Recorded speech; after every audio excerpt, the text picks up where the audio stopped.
All right, ladies and gentlemen, so welcome back. In the last video, we did some stuff here with the symbol. Let's listen.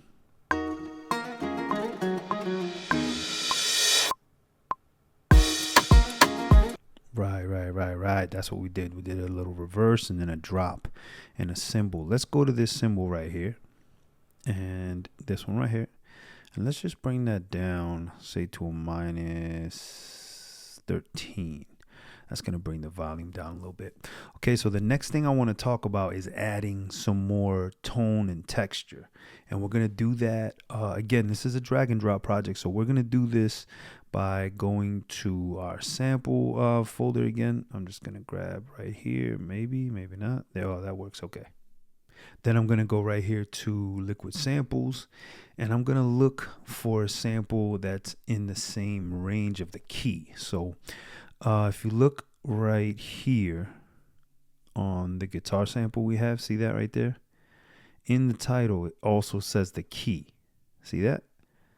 So that means it's in D sharp minor. And we want to find something that's in the same key and in the same tempo range. So see how this says 100? If your tempo up here, like I said before in Logic, is not the same as your tempo and your sample, there's going to be problems. So we want to find a sample that's kind of in that range. It doesn't exactly have to be in the key of D sharp minor, but it's got to be close.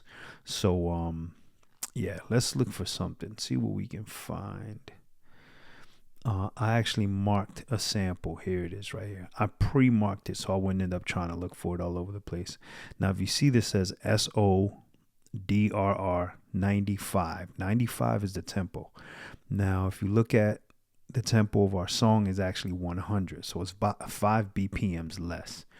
And it's in the key of D minor, not D sharp minor. So we're going to be learning some very important information here. So make sure you're practicing, okay? So we're going to take this sample right here.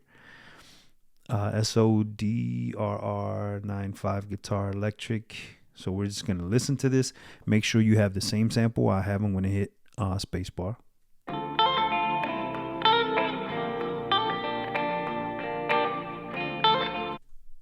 That's dope. Okay, so I'm going to take this and I'm going to drag and drop it into the session, just like everything else.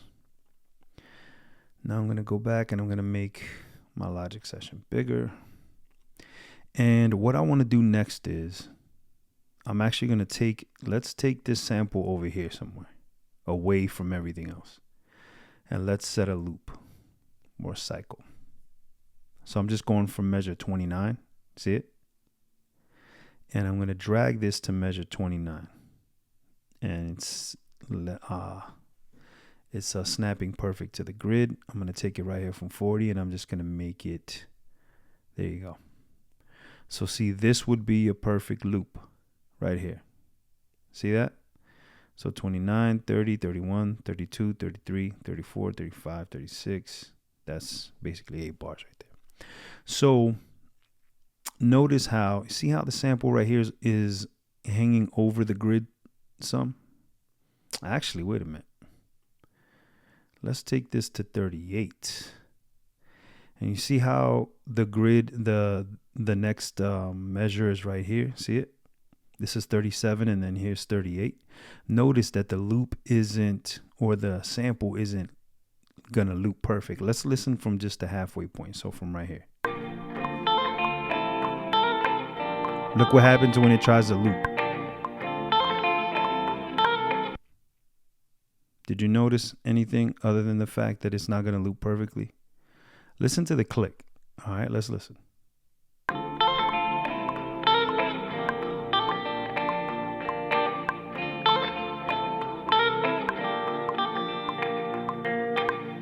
Notice how the click is behind, right? So that's the other thing, because this is, again, the tempo on this is 95 and the tempo for the song is 100. So look what happens. I'm going to hit play from like 35 and let's see, just so you can hear that this isn't going to it's not going to loop perfectly. Look.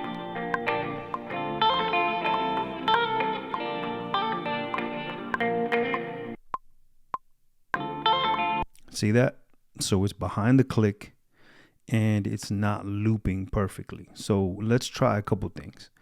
We're going to hold Option. Actually, let me slow that down. I'm going too fast. Okay, so I'm going to take my mouse. I'm going to bring it down to the bottom right-hand side of the sample and see how my icon changed. I'm going to press Option, and I am going to drag this to measure 38. Did it drag all the way to 38, Mr. O? No, it did not. So let's do that again. Option, and we're going to drag this to measure 38. Now look what happens now. See how now all of a sudden there's some more files. So basically the file is stretched. So let's listen to that now with the click and everything. And I'm actually going to bring up my click volume a little bit so that you can hear that a little bit better. And we're going to hit play to this loop. Let's see. Let's hit play.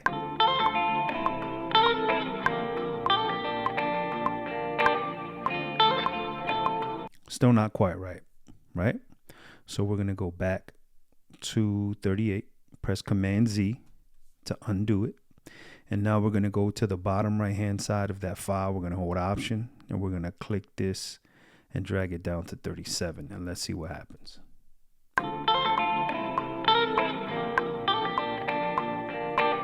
Hear that difference already? See how now it's locking to the click? Watch this.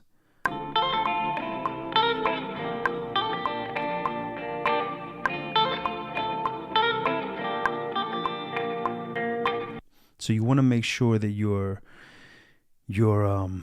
sample, that your time, this is called time stretching, by the way. And again, it's just bottom right hand side of the file, Option, and then you're either going to drag left or drag right. Okay, in this case, this is going to be an 8-bar loop. So now that it's locking to the click, we can move it into the song. So here's what we're going to do. Okay, we've got an intro, and we are actually going to do another advanced feature here. All right, we're going to go right here to this icon right here. This is the global tracks icon. The shortcut is G. And now all of a sudden we have these things here. And what we're going to do is we're going to take this playhead. And we know that our intro is from measure 1 to measure 9. So we're going to go right here where it says arrange. On the right hand side, there's a plus button. We're going to click on that plus button. And now we have this here. See how it says intro already? This is a cool thing because this helps you to stay organized. So what we're going to do here is we're going to hold Control. We're going to click on this. Or not. Let's see. Yeah, let's double click it. There we go. And right here you can name the section. Okay. So yeah, this is our intro right here. So now we know if we're ever looking for the intro, here it is. And then the next thing is we want to put, what is this? Or is this a chorus? Like an opening chorus? And I'm going to say yes. So we're going to click on that plus sign again and see how it says verse. We're going to double click. And we are going to name, either go here to where it says chorus, so you can go to rename. Let's just hit rename. So rename, then name this chorus. Name this chorus 1. So chorus 1. There you go. And then, yeah, that's going to be that long. So once we do that, now you see this region right here. We're going to click on that and delete that. And now we're going to bring in our new sample. And we're going to put that right here. Okay. Put that right in here. Practice everything I just showed you and then come back for the next video. Thanks, guys.